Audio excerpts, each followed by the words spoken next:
Hello everyone. Something strange is happening right now in the Middle East. The United States and Israel are attacking Iran. Missiles are flying across the Persian Gulf. Oil prices are rising. And the entire region is on edge. But there is one big question people keep asking. Where is Russia? Russia has close relations with Iran. They cooperated in Syria. They oppose Western influence. And in recent years, their military cooperation has grown. So many people expected Moscow to support Tehran, but that is not happening.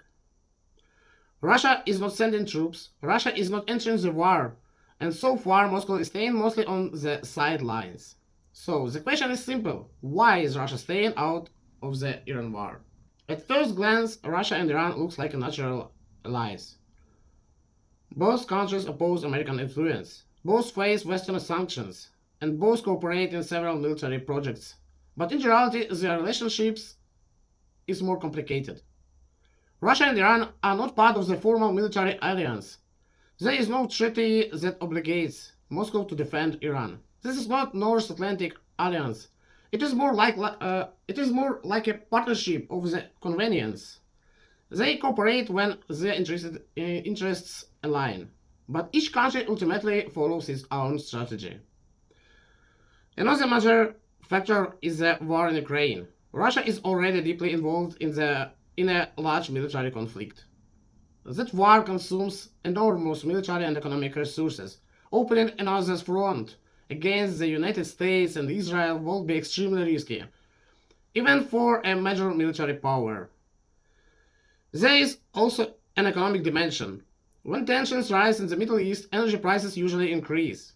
And Russia is one of the world's largest exporters of oil and gas. So higher global energy prices can actually benefit the Russian economy. In geopolitics, economic incentives often shape decisions. Some analysts believe Russia may simply be waiting, watching how the conflict develops. If the war weakens Iran, Moscow can adjust its strategy. If energy prices rise, Russia benefits economically. And if the conflict escalates, Russia can still decide how to respond later. In global politics, alliances are rarely simple. Countries do not go to war just because they are friends. They act based on interest, power, and long-term strategy. Sometimes the strong West move is simply to wait. So the real question may not be why Russia is staying out today. The real question is whether that position will change if the conflict grows larger. Because the Middle East has a long story of local conflicts turning into global crises. What do you think? Is Russia making the right move by staying out of this war? Write your opinion in the comments and subscribe for more clear analysis of global events. Thank you. Bye.